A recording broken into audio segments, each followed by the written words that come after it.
Hello friends, I made this before. It's been a long time since I've made one of these videos, but um, it feels relevant. I want to kind of talk to you guys about the alt-right pipeline because I've kind of danced around it for years with my whole series delving into toxic spirituality, which if you haven't looked at those videos, please check those out first because I feel like those give more context, but if you're here, you're here. And hi, hello. It's really great to have you because here we are.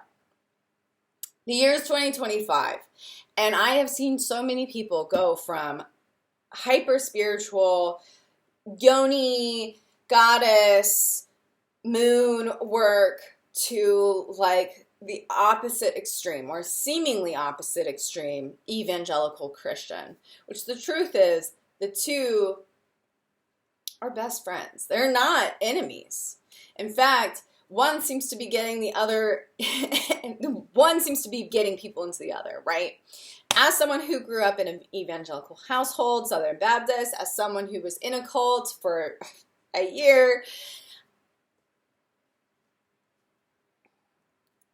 there are parallels. There are parallels that make toxic Christianity seem applicable because you were already in toxic spirituality, having some of the same concepts come up and accepted, right? So I've talked about that quite a bit. And I've talked about how there's the demonization of Western medicine. Let's call a spade because there is the gateway drug to the alt-right pipeline, and that is pseudoscience. The reason why this is so dangerous, guys, is not just because it gets us into a place where we're like going to the extreme and believing something that we might actually be harmed by or might harm people around us, because whether or not you like it, Christianity as it is right now is being actively weaponized to totally being used as a power control. And guess what? This has happened before. It happened in 1940s Germany, or 1930s, 1940s Germany. I really recommend you read the book Wilhelm Reich's The Mass Psychology of Fascism, because this is, it's giving a lot of the similarities, all the way from weaponization of Christianity to the use of pseudoscience. So the gateway drug into the pseudoscience of toxic spirituality usually starts in vaccine hesitancy. Now, I say hesitancy because I don't think there's anything wrong about being kind of cautious when it comes to ingesting or trying things, right? But the problem with Western medicine as we know it is that in our country, or at least my country, wherever you are is cool too, probably cooler than here. The problem with American culture is we have a very for-profit system. And because of that for-profit system, it burns a lot of people. And there are going to be a lot of people who turn their back on Western medicine altogether and opt for a holistic option. Now listen, there's nothing wrong with trying to do some holistic stuff. But there are so many grifters in this world, people who will outright lie that they have reversed autism in their kids, which, by the way, can't happen. It's a neurological thing. You can't just like, anyway, sorry. I work with autistic kids. I myself am probably autistic, but who fucking cares? That's irrelevant, okay? The point is, there are many reasons as to why people turn their backs on Western medicine. It's a for-profit system in America. It's incredibly expensive. The problem is people tend to stop thinking critically when it's a holistic practice because they've been harmed so much. They're kind of running from the arms of one lover into another, right? The problem with this area of holistic teaching is there are a lot of grifters and a lot of people trying to sell you something. RFK Jr. is a great example of that. He probably got a lot of hippies to vote for Trump this last time. Probably did. Give him it. But he did his thing. He did his thing. He ran for president. He dropped out. He got offered. He turned his back on basically all that he had going on before. He makes a lot of money in the holistic sphere. If we were to actually look at the breakdown money-wise, holistic medicine to like Western medicine, there is a big discrepancy here on how much money. And listen, I'm not going to get into specific percentages. There are people who break down this information way better. I believe it's the Love and Light podcast, or Love and Light Confessionals, where this is a great podcast that talks about how pseudoscience is weaponized and how these people kind of just grift, you know, because we have so many people who are not supported by our systems at large currently. So people get into holistic medicine, holistic options. But the problem is once people start going down this road, again, like I said, people start to kind of just accept certain things as fact.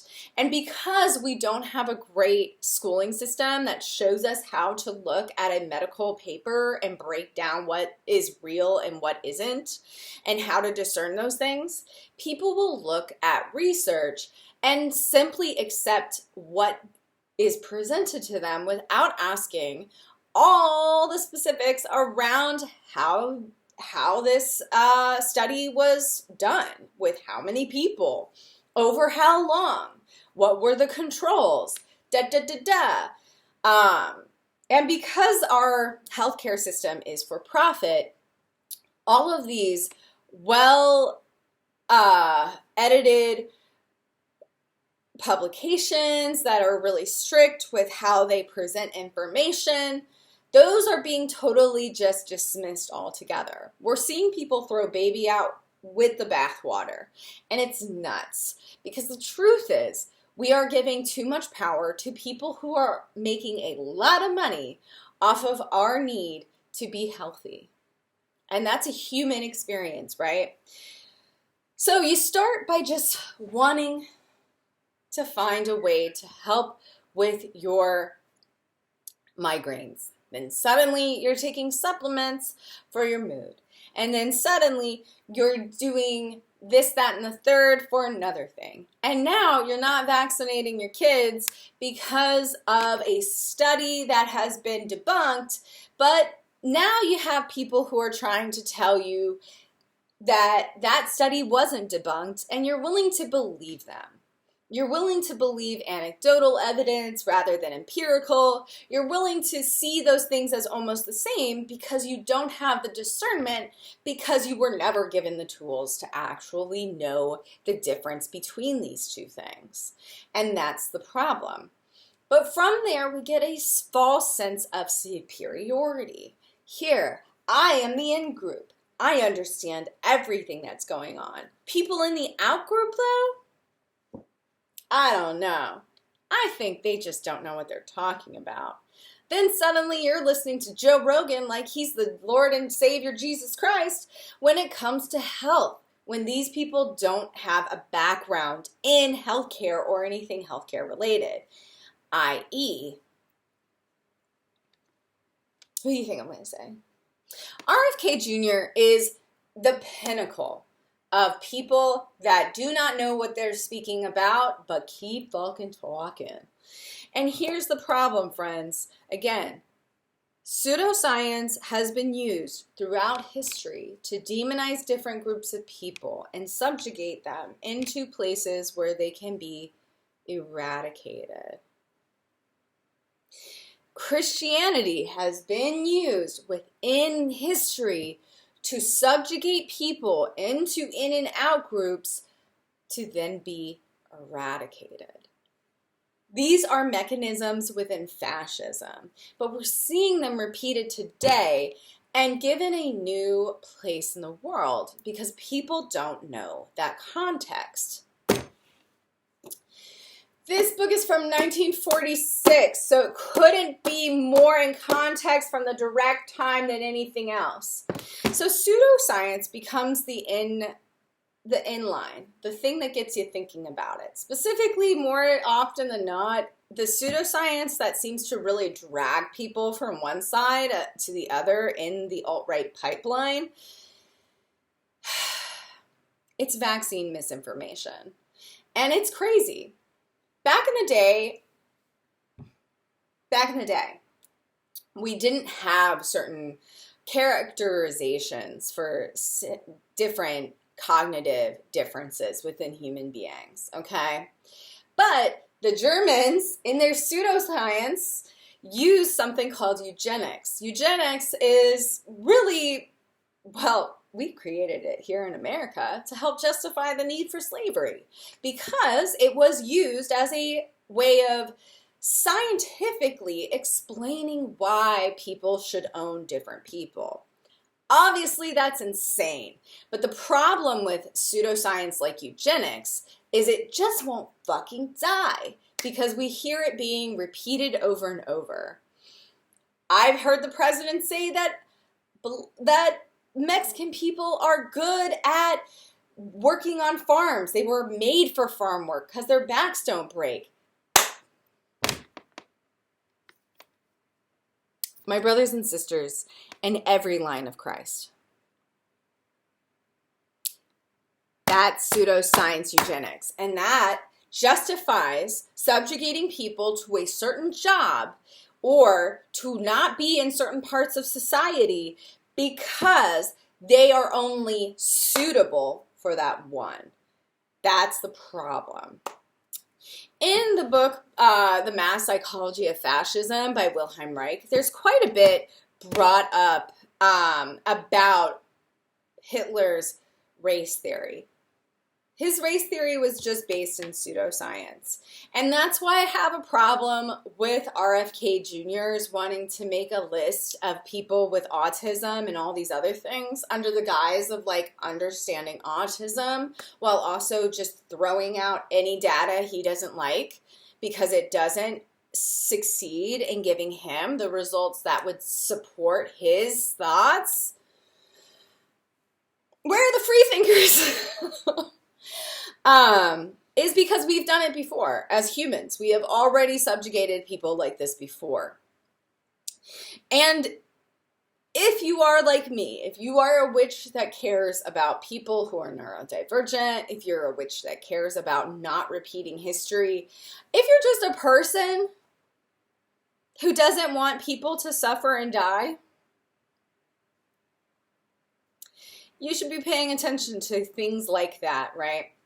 So let's say you start getting into the pseudoscience of anti-vax because suddenly you're really worried about autism. I get it.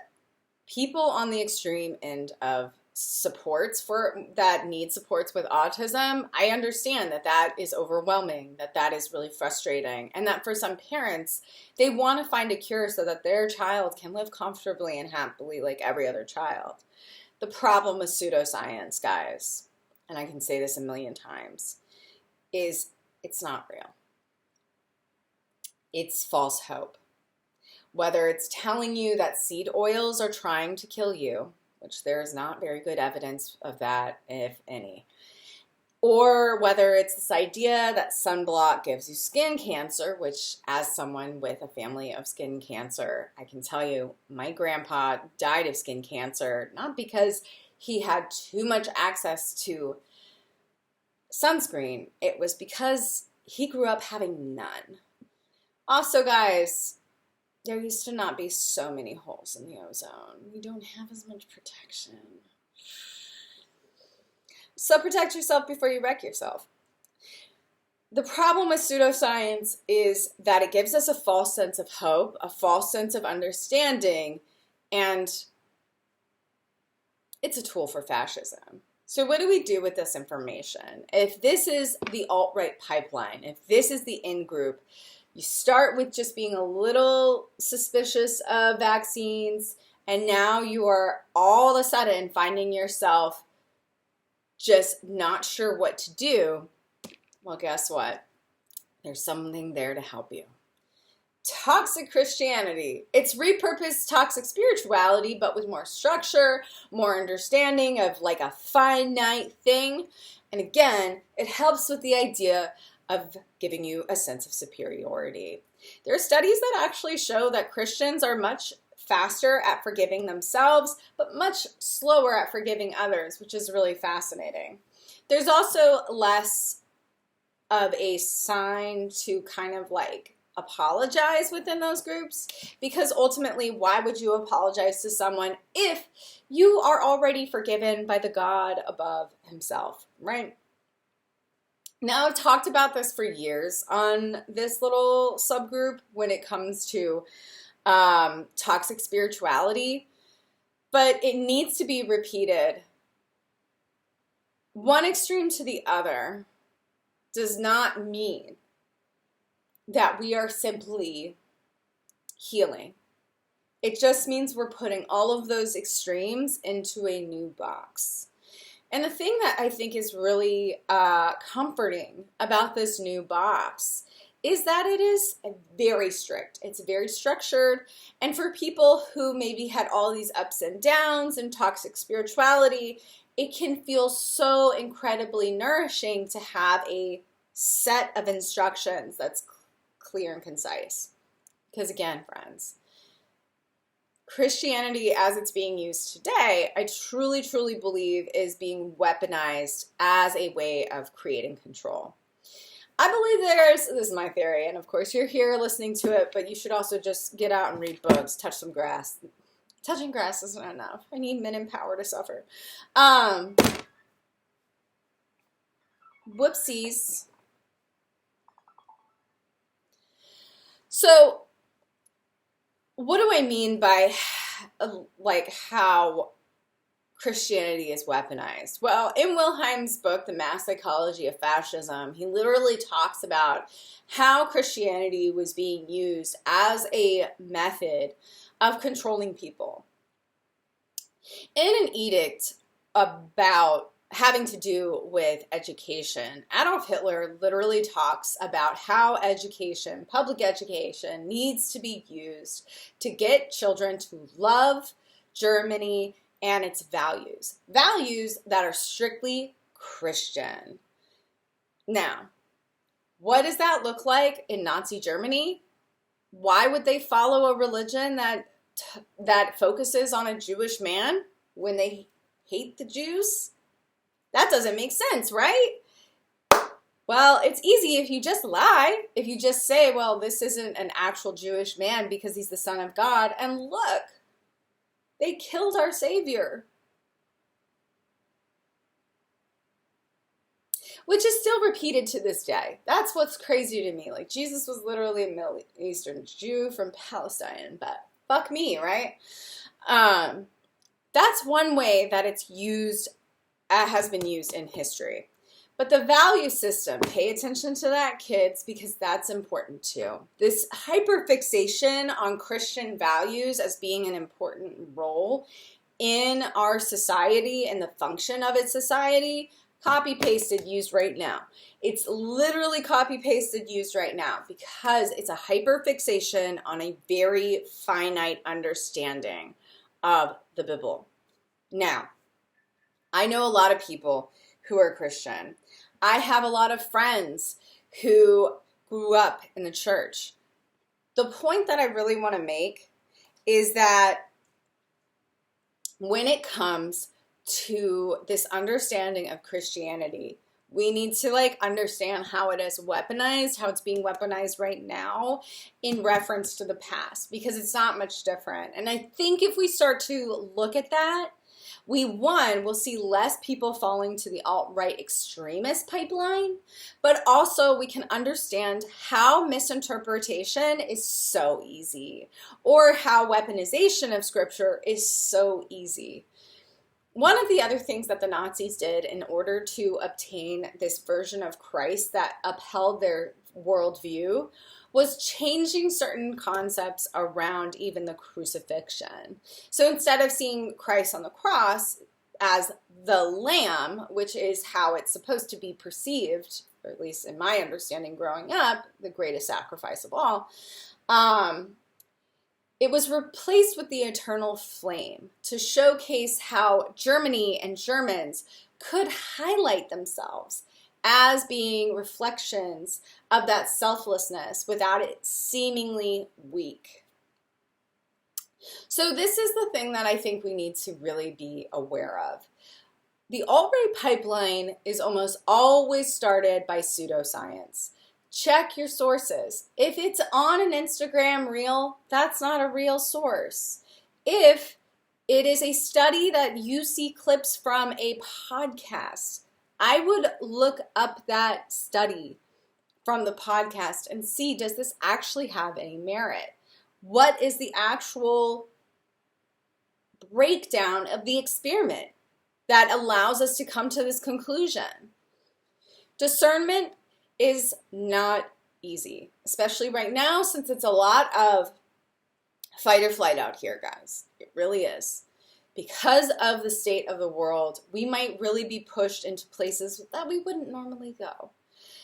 But be very, very aware of how this pipeline starts with just very simple concerns and leads us down a path of self-destruction. There are a lot of reasons why you should be very careful when listening to people who want to sell you something. And just because it's holistic doesn't mean they have your best intentions in mind. One thing I would highly recommend you do is look at how much the influencers you're following make online. Like by selling their supplements, promoting their brands, or just different concepts, and see again, where is the money coming from? Because the truth is, just because one thing has hurt you doesn't mean the other thing won't too. As someone who felt very pressured to never take medications again because of that fear of Western medicine within toxic spirituality, I can tell you this right now. Not everything works for everybody. But we have to be very discerning right now, especially in the world of AI, because the alt-right pipeline is coming for you. And it's coming through the pseudoscience. Whether it's this concept of eugenics that tells us that people are lesser than because of this reason or that reason, or have to do this or that because of their gender, it doesn't matter. Everyone's going to try and sell you something in a world that is hyper fixated on capitalistic constructions, on creating more out of less. So, just because our industry is for profit doesn't mean that the holistic industry isn't. And that should give us a lot of pause. But that's pretty much all from me. I highly recommend this book. The context is important.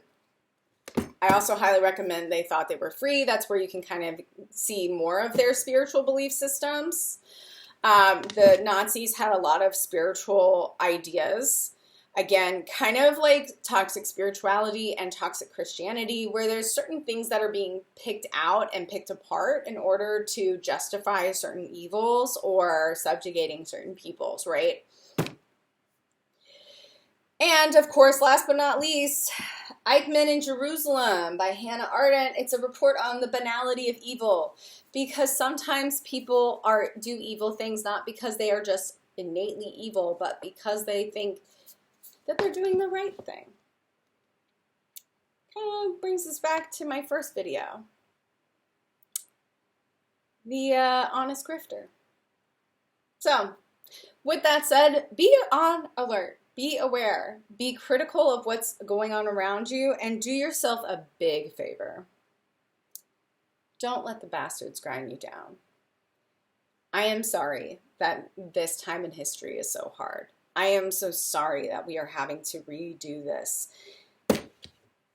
The edict on education sounded a lot like Trump's big changes for education. I read his whatever it was that he signed. There's some word for word, babes. There's some word for word, and I'm sorry that this is where it's going. But the more we know, the more we're aware, and the more we can critically look at the world around us without being a free thinker. By actually being a free thinker is really important. So don't take my word for it. Read any of these books. Please think for yourself and question authority. Anyway, this is me. This is hopefully the last video I'll make about toxic spirituality in a long time. And I'll see you in the next one. Bye-bye.